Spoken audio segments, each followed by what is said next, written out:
जोहार जनमन की बात में आपका स्वागत है। मैं हूं आनंद कुमार। दोस्तों, आज भारतीय जनता पार्टी ने झारखंड चुनाव के लिए सहयोगी दलों के साथ सीटों के बंटवारे का ऐलान कर दिया और आज हमारे साथ चर्चा के लिए एक बार फिर पंकज प्रसून जी है। पंकज जी, आपका स्वागत है। और आप हमारे दर्शकों को ये बताएं कि किन किन सीटों पर समझौता हुआ है जो सहयोगी दलों को देने पर भाजपा सहमत हुई है। थोड़ी देर पहले ही प्रेस कॉन्फ्रेंस हुई। उस प्रेस कॉन्फ्रेंस में एनडीए के सभी सहयोगी दलों के प्रतिनिधि मौजूद थे। सुदेश महतो स्वयं भी थे। भाजपा की ओर जी से हेमंत बिश्व शर्मा जी, बाबूलाल मरांडी जी, ये सारे लोग मौजूद थे जो भी हो सकते थे, हो एंड सो। जी उसमें ये बताया गया पत्रकारों को कि 10 सीट जी पे आजसू लड़ रही है, 2 सीट पे जेडीयू लड़ रही है और एक जी सीट जो चतरा की सीट है वो लोजपा रामविलास यानी चिराग पासवान की पार्टी को मिली है। जी मैं चतरा मिल गई है लोजपा को। तो जी जेडीयू को 2 सीटें हैं, एक जी जमशेदपुर पश्चिमी जो कि सरजू राय वाली सीट है और एक तमाड़ जी है जहां से राजा पीटर के चुनाव लड़ने की संभावना है। आधिकारिक जी। घोषणा नहीं हुई है लेकिन वो मोटा मोटी मान के चला जा रहा है। अब मैं जो आपका 10 एक सीटें, पोस्ट देख रहा था, एक मिनट आपको रोकूंगा। एक पोस्ट आपका देख रहा था, आपने आजसू की 10 सीटों के बारे में लिखा है। जो 10 सीटें आपने बताई हैं वो है सिल्ली, रामगढ़, गोमिया, जुगसलाई, मनोहरपुर, पाकुड़, डुमरी, मांडू, ईचागढ़ और लोहरदगा। तो क्या यही सीटें हैं? आधिकारिक रूप से बता दिया गया है, यही है। जी। मैंने 3 दिन यानी पहले ये यानी लिखा था लेकिन आज आधिकारिक रूप से पुष्टि कर दी है कि यही 10 सीटें हैं। तो यानी टुंडी कि नहीं मिला टुंडी और बड़का गांव नहीं मिला। टुंडी टुंडी और बड़का गांव नहीं मिला। तो टुंडी की सीट पर चाहते थे सुदेश महतो की चुनाव लड़े, ऐसा कहा जा रहा था।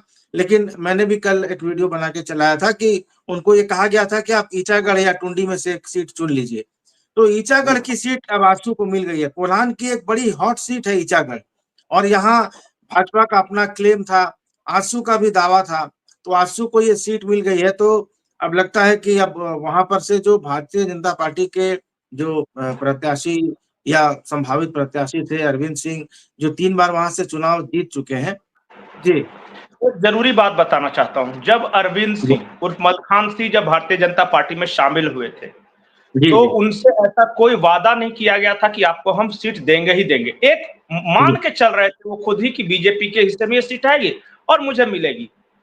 जी लेकिन देखिए, गठबंधन की अपनी मजबूरियां होती है। जिन 10 सीट पे आज आजसू लड़ रहा है वहां 10 सीट पे ही बीजेपी के कोई न कोई संभावित प्रत्याशी थे। जी और अगर हर प्रत्याशी एक दूसरे की सीट पे यह कहना शुरू कर दिया बीजेपी जहां से लड़ रही है, आज टुंडी में कोई आजसू का खड़ा हो सकता है, बड़का गांव में कोई खड़ा हो सकता है, कोई कहीं भी ये कह दे कि अब बीजेपी वहां लड़ रही है तो हम बागी हो जाएंगे या हम विरोध प्रदर्शन करेंगे, ऐसा होता नहीं। एक सीट के जी लिए पूरा गठबंधन कोई भी खतरे में नहीं डालेगा। वैसे तो जी जेडीयू की भी उम्मीद थी कि कम से कम 10-12 सीट मिले, जी लेकिन 2 पे जो बात हो गई तो हो गई ना। बिल्कुल। लोजपा एक सीट पे मान गई ना। अब लोजपा वाले ने कहां कह दिया कि बाकी 80 पे भी हम लड़ेंगे। तो जो भी कल लेकिन लोग कुछ आए थे रांची के भाजपा कार्यालय में आए थे और वो हंगामा कर रहे थे, उनसे जी जरा इत्मीनान से और अलग ले जाकर बार बार पूछने पे एक चीज सिर्फ सवाल पूछा गया कि हंगामा तो कर रहे हो पर जीत जाएंगे, निकाल सकेंगे? तो हम्म। भैया वो नहीं। मैंने कहा था फिर काहे कर रहे हो? तो अपना नेता है मेरा, हम करेंगे। तो ये हाँ, तर्क था। क्योंकि ईचागढ़ में विवाद इसलिए हो रहा था क्योंकि 2-3 महीने पहले ही सुदेश महतो वहां पर एक चूल्हा प्रमुखों के सम्मेलन में आए थे और उन्होंने कह दिया था कि हरेलाल महतो यहाँ से चुनाव लड़ेंगे आजसू के टिकट पर और जीतेंगे एनडीए के विधायक के रूप में। और तब से ईचागढ़ में जो जमीनी राजनीति थी वो काफी गरमाई हुई थी। उस समय भी बीजेपी ने काफी विरोध किया था और ये दबाव बनाया जा रहा था कि ईचागढ़ की सीट मिल जाए। लेकिन चूंकि हरेलाल महतो दूसरे नंबर पर रहे थे पिछले चुनाव में और मुझे लगता है कि आजसू में अब वो एक बड़े स्थापित चेहरा बन चुके हैं, तो इसलिए आजसू ने टुंडी की सीट के बदले ईचागढ़ की सीट को लेना ज्यादा मुनासिब समझा होगा। लेकिन टुंडी की बात करें तो वहां भारतीय जनता पार्टी में 2-3 नाम चल रहे हैं। एक तो विक्रम पांडे हैं जो पिछला चुनाव लड़े थे, रविंद्र पांडे के बेटे हैं। रविंद्र पांडे का नाम भी बेरमो सीट से चल रहा है। तो ऐसे में अगर रविंद्र पांडे को भारतीय जनता पार्टी उम्मीदवार बनाती है तो फिर वहां से टुंडी से कौन उम्मीदवार हो सकता है? तो देखिए, जो टुंडी है वो विक्रम पांडे को नहीं मिलने जा रहा है। वो इसलिए क्योंकि बगल की बेरमो सीट से उनके पिता रविंद्र पांडे चुनाव लड़ रहे हैं। तो जी बाप बेटे दोनों को नहीं मिलेगा। अब वहां जो समीकरण बना है, क्योंकि देखिए मोतीलाल महतो को खड़ा किया है इन्होंने, जयराम महतो वाली पार्टी ने मोतीलाल महतो को खड़ा किया है, JLK उसका नाम। जी। और इधर से जो है झारखंड मुक्ति मोर्चा से एक बार फिर उम्मीद है कि मथुरा महतो चुनाव लड़ेंगे जी। तो वहां से कोशिश यह है कि किसी हैवीवेट महतो को लड़ाया जाए, जो कि ताकि माहौल बन सके। अच्छा। अब वो हैवीवेट महतो कौन होगा, इस बात को लेके मंथन है। सुदेश महतो भी ज्यादा लग के बैटिंग कर सके, क्योंकि वहां देखिए एक समीकरण तो स्पष्ट है कि मुस्लिम और जो झारखंड मुक्ति मोर्चा का वोटर है वो चला जाएगा ये मथुरा महतो की तरफ, और जो यंग महतो वोटर्स हैं वो मोतीलाल महतो की तरफ ज्यादा अट्रैक्ट हैं। तो बाकी को क्यों ना इकट्ठा कर लिया जाए, ताकि ये त्रिकोणीय लड़ाई में मेरा महतो का जो भी आना होगा आएगा, सुदेश महतो आजसू की वजह से, लेकिन बाकी मेरे पास आ जाए। तो ये समीकरण वहां बनाने की कोशिश की जा रही है। हाँ, ट्रिपल M का समीकरण, महतो, माझी और मुस्लिम, ये ट्रिपल M का समीकरण बिल्कुल वहां पर बनेगा। लेकिन अब जो बाकी सीटें हैं आजसू के, तो कि ये 10 सीटें फ्रीज कर दी गई हैं, अब इसके बाद तो कोई बात नहीं होगी सीटों के बंटवारे को लेकर। बिल्कुल नहीं, कोई आज एक डेवलपमेंट ये हुआ कि उमाकांत रजक जो चंदन कियारी से आजसू के टिकट पर चुनाव जीत चुके हैं, मंत्री बन रह चुके हैं, वे और जमुआ के पूर्व विधायक जो थे केदार हाजरा, दोनों आज झारखंड मुक्ति मोर्चा में शामिल हो गए। तो ये जो दलों को छोड़ने और बदलने का दौर है, ये तो अभी चुनाव के समय चलता रहता है।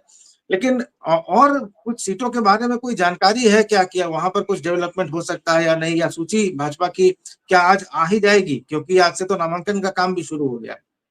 देखिए ना, थोड़ा सा कंफ्यूजन है। आज एक पत्रकार ने सवाल किया था, हेमंत विश्व शर्मा से किया था, कि आपने तो कहा था कि जैसे ही चुनाव की घोषणा हो जाएगी 48 घंटे के अंदर हम लिस्ट जारी कर देंगे, पर आपने किया नहीं। तो हेमंत विश्व शर्मा ने कहा कि देखिए 20 तारीख को, क्योंकि महाराष्ट्र की भी सूची आने वाली है, तो हमारी कोशिश ये है कि एक साथ सूची आए। लेकिन ये कोई जरूरी नहीं, जो हेमंत विश्व शर्मा का वर्जन था, ये कोई जरूरी नहीं है कि महाराष्ट्र के साथ आए, लेकिन हम चाहते थे वही कि 20 तारीख को आए। अब 20 तारीख को आएगा कि आज शाम को आएगा, जैसे कि चर्चा है, क्योंकि अकारण देरी हो रही है। अगर जिन सीटों पे मान लिया कि मंथन है वहां कीजिए ना, लेकिन जिन सीटों पे सब कुछ स्पष्ट है, जहां कुछ नहीं करना है, और ज्यादातर सीटें वैसी है, मुश्किल से 81 में से आपको 20 ऐसी सीटें होंगी जहां पे मंथन चल रहा होगा। तो बाकी 50-60 जो भी है वो कर दीजिए जहां पे कुछ नहीं है।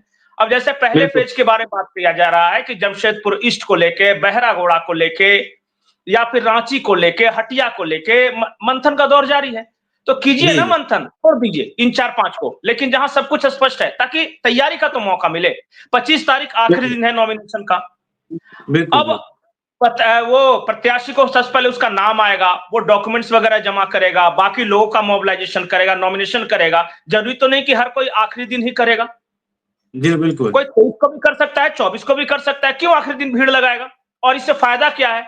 मान ले कि 23 को करेगा तो किसी चीज की कमी हो गई, कोई डॉक्यूमेंट्स कम रहा है, तो वो 24 या 25 को जाके जमा भी कर सकता है।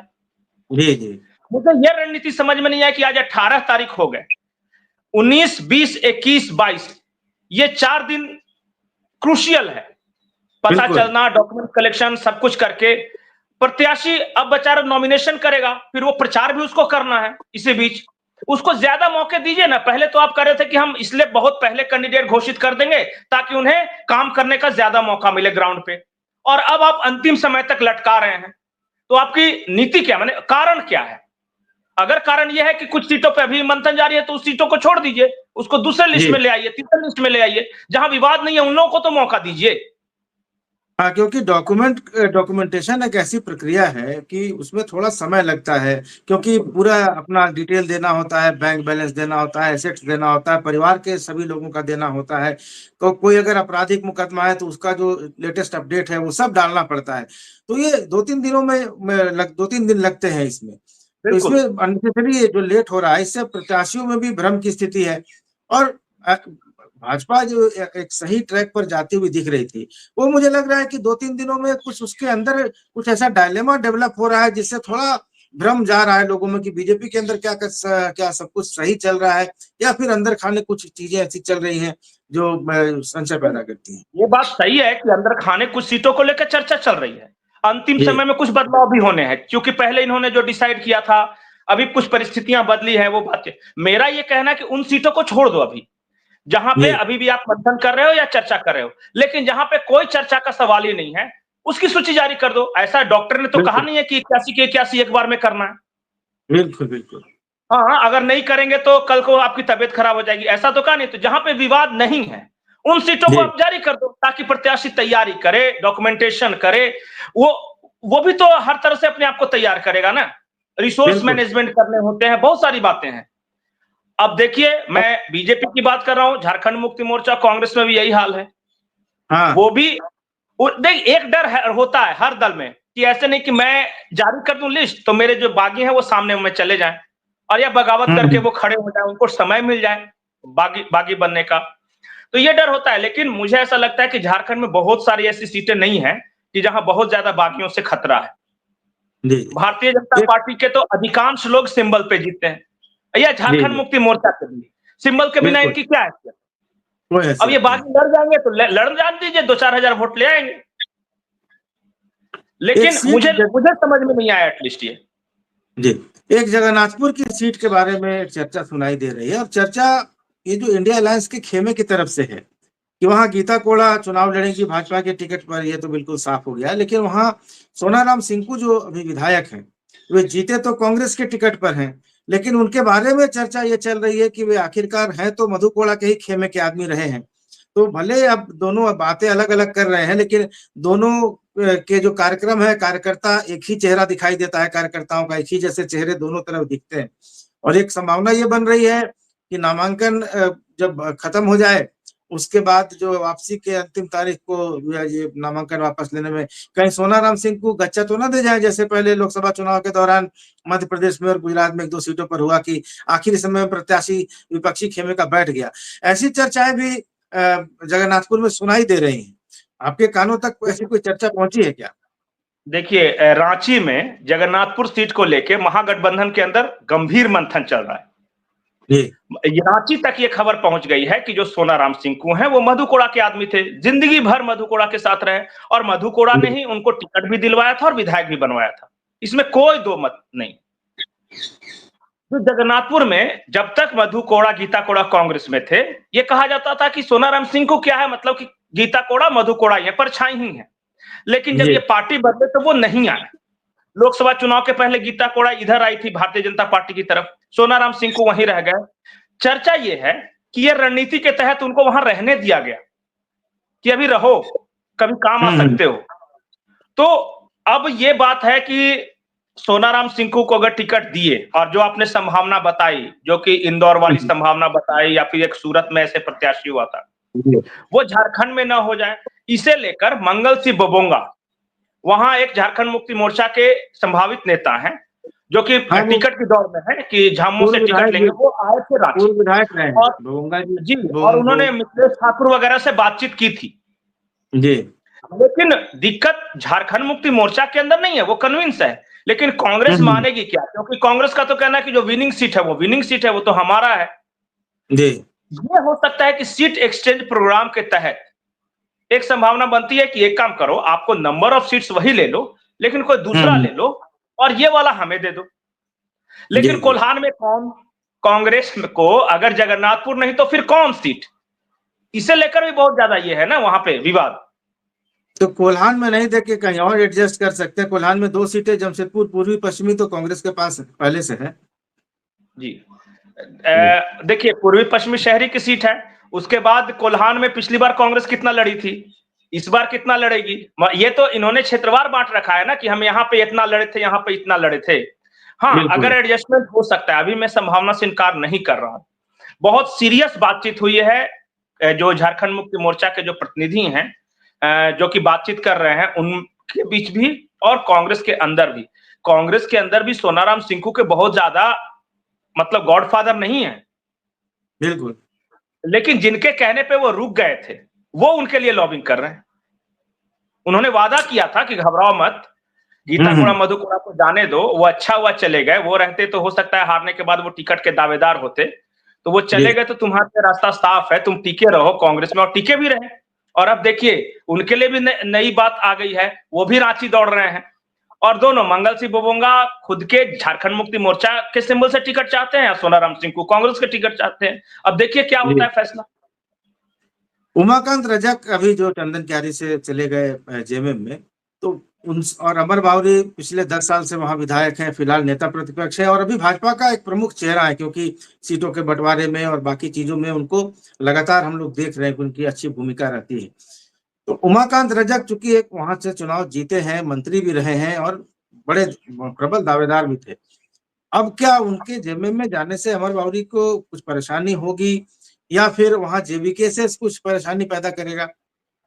देखिए मैं स्पष्ट बोलता हूं, पिछली बार 9000 वोट से जीते ये अमर बावरी, ये है पिछली बार जो 9000 वोट से जीते हैं। आजसू के महतो वोट मिलता था उमाकांत रजक को। तो एक उम्मीद यह है कि जेबी के केस का जो प्रत्याशी है वो आजसू वाला महतो वोट अपनी ओर खींच लेगा। दूसरी संभावना यह है कि जो आदिवासी 36,000 के आसपास वोट मिला था संतोष रजवार को, वो वोट कहां जाएगा?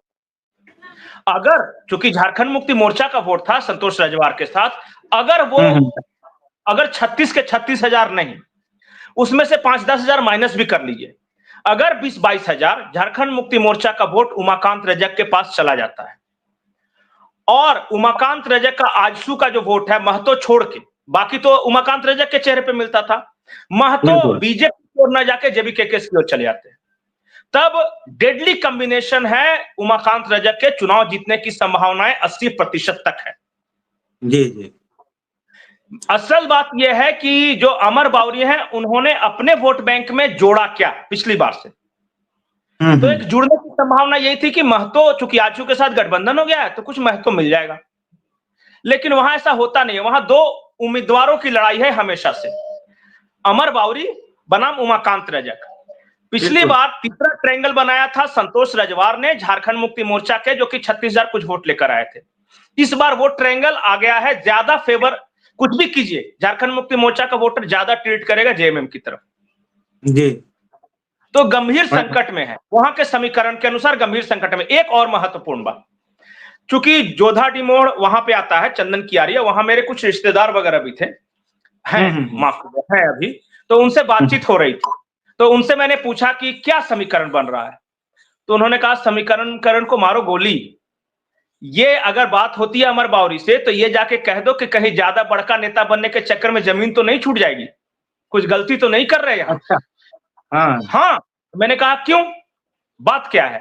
तो उन्होंने कहा कि उनकी सबसे बड़ी पूंजी थी विनम्रता और लोगों से हमेशा घुले मिले रहते थे, हमेशा वहां रहते थे। और जब से नेता प्रतिपक्ष बने हैं या फिर जब से कुछ लोगों ने इन्हें कहा है कि आप मुख्यमंत्री भी बन सकते हैं, या फिर पार्टी में से बढ़ा है, मोदी जी के साथ भी चेहरे दिख जाते हैं, उस वक्त से थोड़ा सा हाई प्रोफाइल हो गया। तो डर ये है, देखिए समय रहते सचेत कर दिया जाए वो बेहतर है। डर ये है कि कहीं ज्यादा हाई फाई नेता बनने के चक्कर में नीचे से जमीन न खिसक जाए, क्योंकि झारखंड में अक्सर देखा है, अर्जुन मुंडा के साथ देखा है हमने वो चीज, इतना बड़ा नेता होगा कि नीचे वाला आदमी से संपर्क ही टूट गया। 2014 में अर्जुन मुंडा ने यही गलती की, अपना क्षेत्र छोड़ के पूरा राज्य घूम रहे थे और अपना क्षेत्र हार गए। 2019 में रघुवर दास ने यही काम किया, पूरा राज्य में चुनाव जिताने बीजेपी को निकले, अपना क्षेत्र छोड़ दिया उन्होंने, वहां से वो हार गए। अब सबसे बड़े नेता इस बार अमर बावरी दलितों के नेता बनने के चक्कर में, पूरा राज्य में बीजेपी का माथा पे भार उठाने के चक्कर में चंदन कियारी में कम ध्यान दे पा रहे हैं।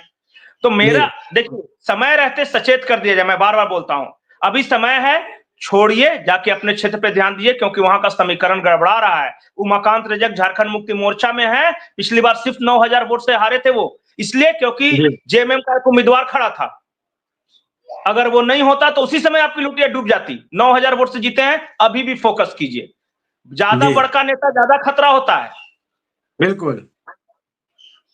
तो चलिए अब इसको एक आखिरी सवाल लेते हैं आपसे कि ये जो आज जो सीटों की घोषणा हो गई सीट शेयरिंग की एनडीए में, क्या लगता है 2019 की तुलना में एनडीए इस बार अपेक्षाकृत ज्यादा बेहतर स्थिति में है और झारखंड मुक्ति मोर्चा को चुनौती इस बार बेहतर तरीके से देगा? और संभावनाएं क्या दिखती है आपको कि क्या झारखंड मुक्ति मोर्चा अलग लड़के, मैं जेएमएम को भी एज है, या बीजेपी थोड़ा एज पर है, या दोनों अभी बराबर की स्थिति में खड़े हैं आज के दिन? देखिए, मैं 2019 की परिस्थिति और आज की परिस्थिति सिर्फ बता देता हूं, बाकी दर्शक खुद ही तुलना कर लेंगे। 2019 में रघुवर दास के खिलाफ एंटी इनकम्बेंसी थी, सही? बिल्कुल बिल्कुल। जो आदिवासी इलाके थे उन्होंने आवेश में आके, क्रोध में आके, नफरत के तहत पूरा का पूरा एसटी जो समुदाय है बीजेपी के खिलाफ वोट दिया था, ये सही। तीसरा, आजसू के साथ बीजेपी का गठबंधन नहीं हुआ, इसके कारण कुछ सीटों पे नुकसान हुआ, ये सही। ये था कि नहीं? इस बार क्या है कि जितने भी बड़े आदिवासी नेताएं हैं, चाहे बाबूलाल मरांडी आए 2019 के बाद, चंपाई सोरेन की एंट्री हुई है, गीता कोड़ा मधु कोड़ा की एंट्री हुई है, सीता सोरेन की एंट्री हुई है, मतलब कि लगभग लॉबिन हेम्ब्रम की एंट्री हुई है। ये 6-7 नेता मिलकर, इनका जरा भी एक भी वोट नहीं है, ये जैसे ही ये आ गए बीजेपी में खत्म हो गया जमीन से। तो मेरा ये कहना है कि इस तरह आदिवासियों के अंदर आवेश नहीं है। और 5 साल सरकार भी चला चुके हैं हेमंत सोरेन, तो वो क्रोध भी निकल गया, जो गुबार था वो भी निकल गया है। तो कहानी यह है कि आदिवासियों के अंदर आवेश कम हुआ है, जो रघुवर दास से क्रोध था वो कम हुआ है। आजसू आया है इधर, जेडीयू एलजेपी 1% वोट है, 0.% मान लीजिए वो भी जुड़ा है। बाबूलाल मरांडी की पार्टी का जो भी वोट था, इनका पर्सनल वोट था, वो आके जुड़ा है। तो कुल मिला के खराब से खराब स्थिति में 5 से 6% वोट जुड़ा है इधर। ये तो बड़ी बात हो जाएगी। हाँ, 5 से 6% झारखंड में बहुत बड़ी बात होती है। जी बिल्कुल। 34% वोट बीजेपी को था, तो उसकी 25 सीटें थी, और करीब 36% वोट था इंडिया अलायंस को, उसके पास 46-48 सीटें आ गई थी। तो 1.5-2% में झारखंड में करीब 10 सीटों का हेरफेर हो जाता है। एक बात और देखिए, 10 से 12 सीट ऐसी थी जहां आजसू का वोट देख लीजिए, बीजेपी का वोट देख लीजिए, दोनों ने एक दूसरे का वोट काटा था, इस वजह से दोनों की हार हुई। अभी कॉम्बिनेशन जुड़ गया है, तो ये सारी परिस्थितियां देखनी होगी। मैं नहीं कह रहा कौन जीतेगा कौन हारेगा। आज भी हेमंत सोरेन या झारखंड मुक्ति मोर्चा की छवि उतनी खराब नहीं है, लेकिन कांग्रेस क्या फिर से 17 सीट ले आ पाएगी? क्या ये 30 ला पाएंगे? अगर ये मान लिया कि 20 रह गए, 25 रह गए, 26 रह गए, तो क्या होगा? ये सभी देखने वाली बात है। तो देखिए, ये सारा कुछ परिस्थितियों को देखेंगे तो मुझे लगता है कि 2019 से बेहतर परफॉर्म करेगी एनडीए, और कम परफॉर्मेंस अपेक्षाकृत होगा झारखंड मुक्ति मोर्चा का। बहुत सारे फैक्टर्स है ना, नौकरी नहीं दिया, तो बालू का है, तो भ्रष्टाचार है, तो जेल गए, आलमगीर आलम गए, ये मतलब कमीशन खोरी बढ़ी है, बहुत सारे मैटर्स हैं। तो ये सब मिलकर एक माहौल का निर्माण करता है। और पिछली बार जैसा ओपन फाइट नहीं है बीजेपी में। मैं ये नहीं कह रहा हूं कि सब कुछ ठीक है, लेकिन पिछली बार जैसे खुल के थे ना कि रघुवर दास सरयू राय के खिलाफ लड़ रहे हैं, अर्जुन मुंडा जाके रघुवर दास के खिलाफ प्रचार कर रहे हैं, रविंद्र राय अपनी डफली बजा, इतना खुल के इस बार नहीं है। वो अराजकता की स्थिति नहीं है पार्टी के अंदर भी। तो सारी परिस्थितियों को आप आकलन कीजिए। मेरा अनुमान यह है कि साथ लड़ने से, ये सारी परिस्थितियों की वजह से कम 10 से 12 सीट का फायदा है। जी, तो मैं तो 10 से 12 सीट बना सकता हूं। तो 10 से 12 सीट का मतलब है कि पिछली बार बीजेपी और आजसू मिला के इधर 26 और 3 29 सीटें थी। 12 जोड़ दीजिए ना, तो 29 सीटें थी, इसमें 10-12 जोड़ देंगे तो वही 40-41 का आंकड़ा बनता है। इसका मतलब आपके हिसाब से अभी दोनों अलायंस अभी बराबरी पर हैं, और आखिरी समय में जो 2 सीटें 3 सीटें ले आएगा वो सरकार बना लेगा, क्योंकि इस बार बहुत बड़ा अंतर नहीं होने जा रहा है किन्हीं दो गठबंधनों के बीच। कौन कैसे लड़ेगा इस पे बहुत कुछ डिपेंड करेगा, कैसे चुनाव लड़ते हैं। हरियाणा की तरह माइक्रो मैनेजमेंट, उड़ीसा की तरह, छत्तीसगढ़ की तरह अगर कर सकी भारतीय जनता पार्टी झारखंड में, तब तो बल्ले बल्ले है। लेकिन हवा में अगर करते रहे कि बस रांची में बैठ के उखाड़ देंगे, अब की बार 60 पार कर देंगे, तो अब की बार 70 ले, तब फिर कुछ नहीं होने वाला। इस बार विधानसभा वार चुनाव लड़े जाएंगे, हर विधानसभा के अपने मुद्दे होंगे, हर विधानसभा में एक गजब का घमासान होगा। जी, तो चलिए पंकज जी, बहुत अच्छा लगा आपसे बात करके, और बहुत सारी जानकारियां हमारे दर्शकों को आपके साथ चर्चा करके मिलती हैं। और मुझे बहुत सारे फोन कॉल्स भी आते हैं कि आप लोग जो बैठ के बात करते हैं, तो ऐसी बहुत सारी जानकारियां जो कहीं नहीं रहती हैं, आप लोगों के माध्यम से मिल जाती है। कई तो संभावित प्रत्याशी भी आजकल फोन करने लगे हैं कि थोड़ा नाम बोल दीजिए, तो बात ऊपर तक पहुंच जाती है। चलिए, आपसे बात करके बहुत अच्छा लगा, फिर चर्चा में बैठेंगे। धन्यवाद, नमस्कार। दोस्तों ये वीडियो आपको अच्छा लगा हो तो ज्यादा से ज्यादा शेयर करें, लाइक करें और चैनल को सब्सक्राइब जरूर कर लें। धन्यवाद, नमस्कार।